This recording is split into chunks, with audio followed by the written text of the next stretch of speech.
Hello friends, नमस्कार। आज इस वीडियो में बात करेंगे स्कूल लेक्चरर संस्कृत एजुकेशन। इसी महीने एग्ज़ाम स्टार्ट हो जाएंगे। तो स्टार्टिंग डेट है 17/11/2024, यानी इसी 11वें महीने की 17 तारीख से आपके स्कूल लेक्चरर संस्कृत एजुकेशन के फर्स्ट ग्रेड के एग्ज़ाम शुरू होने वाले हैं। ये विज्ञप्ति आई थी 6/2/2024 को, और एग्ज़ाम एंड होंगे school lecturer Sanskrit education end date 21/11, यानी 17/11 से लेकर आपके 21/11 तक ये एग्ज़ाम चलेंगे। और आपका जो फर्स्ट पेपर रहने वाला है paper 1, Rajasthan public service commission RPSC जो इस पेपर को ले रही है, उसका सिलेबस जो है syllabus for examination for the post of lecturer school education. अब देखो, ये स्कूल एजुकेशन का लिखा हुआ है। सेम सिलेबस आपका संस्कृत विभाग का है, और जनरल अवेयरनेस और जनरल स्टडीज़ यानी फर्स्ट जो पेपर है वो क्या रहने वाला आपका, देखिए, history of Rajasthan, Indian history with special emphasis on Indian national movement. आपको जो फर्स्ट पेपर में जीके दिया हुआ है वो बड़ा ही मतलब पॉइंट टू पॉइंट वाला दिया हुआ है, ज़्यादा नहीं पढ़ना आपको पहले पढ़ना है डेवलपमेंट ऑफ लिटरेचर। आर्ट, मतलब जहाँ भी पढ़ेंगे अपने आर्ट का पढ़ेंगे। Architecture during Gupta and Mughal period. आपको गुप्त और मुगल काल में साहित्य, कला और वास्तुकला का विकास पढ़ना है। मतलब सीधा सा पॉइंट टू पॉइंट सिलेबस है, उस पर ही जोर देना है। यानी पेपर 1 में आपको गुप्त और मुगल काल, कोई अदर काल नहीं पढ़ना, कोई मौर्य काल नहीं पढ़ना, कोई काल नहीं पढ़ना। गुप्त और मुगल काल में भी सारा नहीं पढ़ना, सिर्फ आपको क्या पढ़ना है, साहित्य पढ़ना है, कला पढ़ना है और वास्तुकला पढ़ना है। तो चलिए आज का ये पहला टॉपिक हमारा शुरू करते हैं। सबसे पहले शुरू करेंगे गुप्त काल के अंदर मंदिर निर्माण की शैलियाँ। मतलब हमें वास्तुकला को हम पहले पढ़ लेते हैं। तो यहाँ स्पष्ट लिखा हुआ है आपको साहित्य पढ़ना है, कला पढ़नी है और वास्तुकला। तो हम पहले वास्तुकला को पढ़ लेते हैं। तो आप स्क्रीन पर देख पा रहे हो, तो मंदिरों को देख पा रहे हो। तो मंदिर की 3 शैलियाँ हैं। नागर शैली हमारे उत्तर के अंदर, नॉर्थ में नागर शैली है। जैसे ही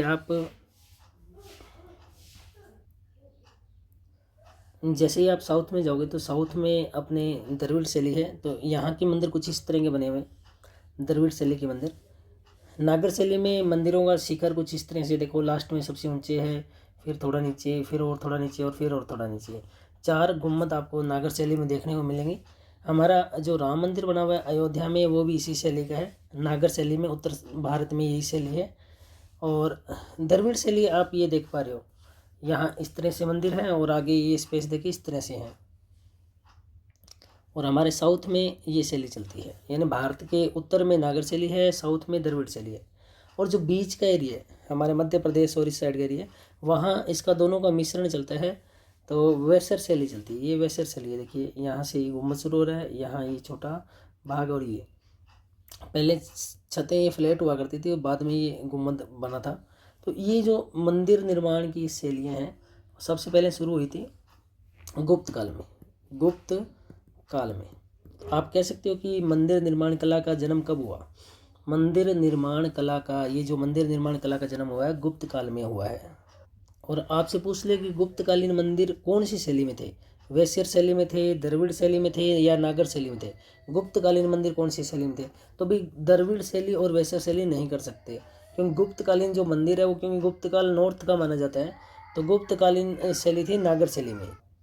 गुप्त काल में शिखर युक्त, ये जो शिखर है, शिखर युक्त मंदिर का निर्माण गुप्त काल की महत्वपूर्ण उपलब्धि है। और गुप्तकालीन जो कला है ये विदेशी प्रभाव से मुक्त थी। ये ध्यान रखना है, विदेशी प्रभाव से क्या थी, बिल्कुल मुक्त थी। ये जो आपकी गुप्तकालीन कला है, जितनी भी गुप्तकालीन कला है, गुप्त कला है, वो विदेशी प्रभाव से पूर्णतया मुक्त थी। गुप्त काल में पंचायतन शैली के मंदिर भी बने। पंचायतन शैली। ये जो नागर शैली है तो नागर शैली मंदिर इस तरह थे और इसी को बोला गया है पंचायतन शैली, पंचायतन स्टाइल। वैसे एक मेन मंदिर के चारों ओर इस तरह से मंदिर घिरे हों, 5 मंदिर हो जाएं तो पंचायतन शैली कहलाती है। नागर शैली की इस चित्र को देखिए, नागर शैली की इस मंदिर को, ये प्रश्न पूछे हुए हैं। सबसे ऊपर ध्वज है, उसके बाद में ये कलश है, आमलक है, ग्रीवा है, पुरुष श्रृंग है, अंतराल है, ये गैप आ गया जो महामंडप है। ये पेपर में पूछा गया है कि पहले शिखर आता है, ये मेन है शिखर, और उसके बाद में महामंडप आता है बीच में, फिर अर्धमंडप आता है, और महामंडप अर्धमंडप के बाद में फिर कपोत आता है। तो आप इनको नाम भी ध्यान रखिएगा। नागर शैली में ये अच्छा आपको दिया हुआ है, कपोत, कपोत के ऊपर अर्धमंडप, ऊपर महामंडप, फिर अंतराल, उरुश्रृंग, और ये पूरा शिखर है। जैसे आप इसमें देख पा रहे हो, ये कंप्लीट बना हुआ ये शिखर है, इसे आमलक बोला जाता है।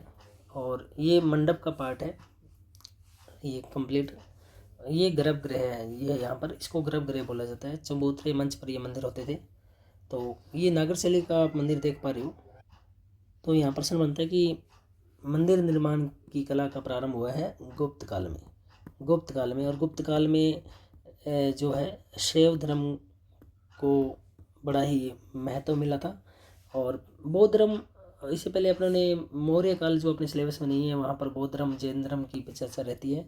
लेकिन यहाँ मंदिर निर्माण की कला का पूरा श्रेय किसको दिया जाएगा? गुप्त काल के लोगों को दिया जाएगा। और पंचायतन शैली में हम एक मंदिर को पढ़ेंगे, देवगढ़ का दशावतार मंदिर, क्योंकि अपने को सिर्फ पढ़ने हैं गुप्तकालीन मंदिर। तो ये गुप्तकालीन मंदिर है, देवगढ़ का दशावतार मंदिर। ये जो मंदिर देख रहे हो आप, बुंदेलखंड के देवगढ़ में, ये यूपी में पड़ता है, यूपी में। तो पेपर में पूछा था लास्ट शायद फर्स्ट ग्रेड में कि निम्न में से कौन सा मंदिर एमपी में नहीं पड़ता? तो ये यूपी का है, दशावतार मंदिर। 10 अवतार किसके हैं? भगवान विष्णु के 10 अवतार में, तो भगवान विष्णु को समर्पित। और ये पहला मंदिर है जिसमें अपने को ये शिखर देखने को मिला है। तो शिखर युक्त जो पहला मंदिर है वो यूपी में देखने को मिला है। कहाँ पर? बुंदेलखंड के देवगढ़ में, यूपी के अंदर। और किसको नाम से स्पष्ट है, दशावतार मंदिर है, देवगढ़ का दशावतार मंदिर। ये भगवान विष्णु को समर्पित है और यूपी में है। आप बारीकी से इस चित्र को देख सकते हो। ये जो मंदिर आपको दिखाई दे रहा है, ये देवगढ़ का दशावतार मंदिर है, जो कि लास्ट फर्स्ट ग्रेड में पूछ चुका है, देवगढ़ का दशावतार मंदिर।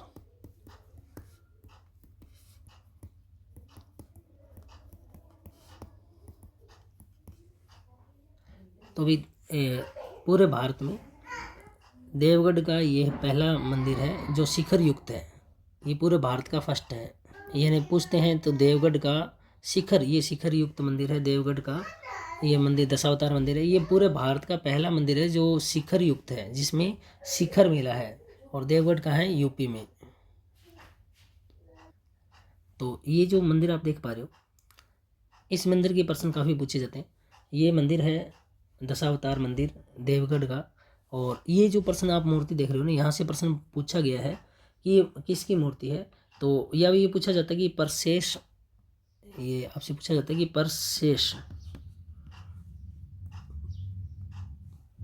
परशेषशाही विष्णु की मूर्ति कहाँ है? परशेषशाही विष्णु की मूर्ति कौन सी है? तो ये देखो, सैया करते हुए ये विष्णु की मूर्ति दर्शाई गई है। ये देवगढ़ का दशावतार मंदिर है। तो ये पहला मंदिर ऐसा है जिसमें, भारत का पहला मंदिर जिसमें गुम्बद मिला है। मतलब ये एक तरीके से अपने को, जिसमें ये ऊपर का शेप ये अपने को दिखाई देता है, फर्स्ट मंदिर है।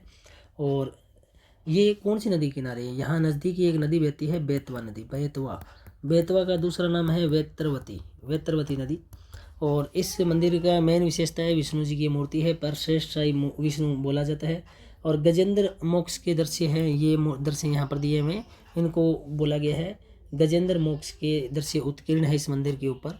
और मेन बस यही प्रश्न पूछा जाता है, गुप्तकालीन मेन मंदिर कौन सा है? देवगढ़ का मंदिर है, दशावतार मंदिर।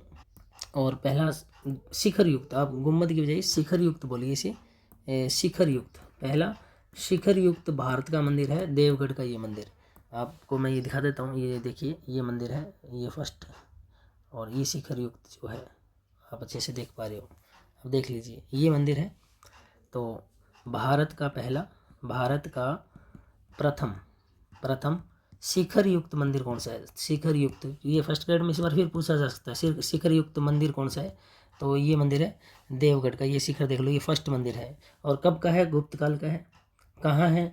देवगढ़ कहाँ पड़ता है? यूपी में पड़ता है।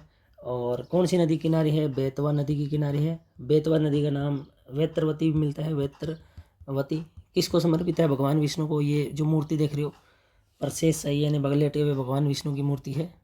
और कौन सी शैली में? तो उत्तर भारत में जितने भी मंदिर बने हुए हैं वो नागर शैली के हैं। हमें नागर शैली पढ़नी, उत्तर भारत की नागर शैली। पिछली बार ये प्रश्न पूछा गया था, नागर शैली, वेसर शैली और द्रविड़ शैली क्या है? तो ये मंदिरों की शैलियाँ हैं। तो उत्तर भारत में जो शैली है वो नागर शैली है। नागर शैली का ये पहला मंदिर आप देख रहे हो स्क्रीन पर। नेक्स्ट मंदिर अपने को करना है नचना कुठार। नचना कुठार का जो मंदिर है, ये मंदिर आप स्क्रीन पर देख पा रहे हो। ये पार्वती जी का मंदिर है। किसका मंदिर है? ये पार्वती जी का मंदिर है। लास्ट फर्स्ट ग्रेड में पूछा हुआ है ये मंदिर। तो ये एमपी में है। कहाँ पर है ये? एमपी के अंदर है। पिछली बार ये पूछा था कि ये मंदिर कौन सा कहाँ पर है?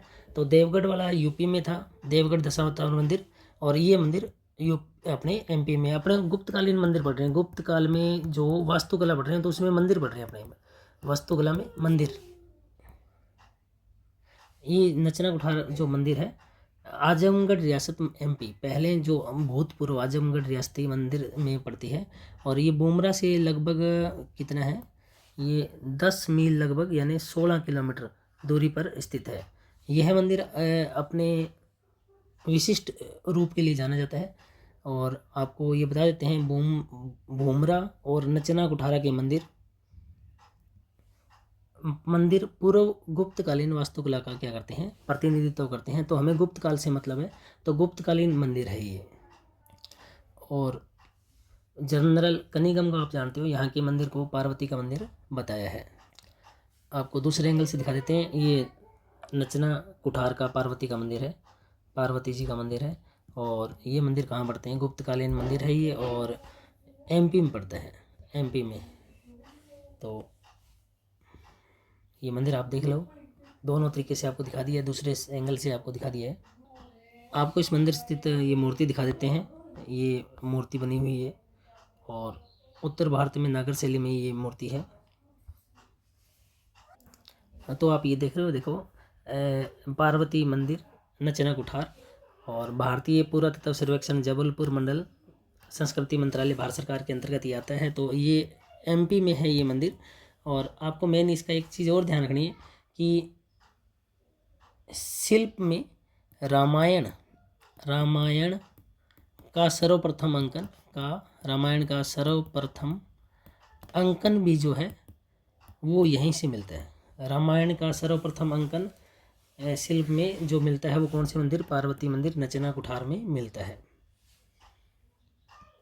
अब आप देख रहे हो जो महादेव का मंदिर, ये भूमरा में है। भूमरा का महादेव मंदिर बोलते हैं, भूमरा का शिव मंदिर बोलते हैं। ये भी एमपी में गुप्तकालीन मंदिर है। तो लास्ट फर्स्ट ग्रेड ने पूछा था, तो ये मंदिर पूछा था भूमरा का जो मंदिर है ये कहाँ है? तो भूमरा का महादेव मंदिर भी कहाँ है?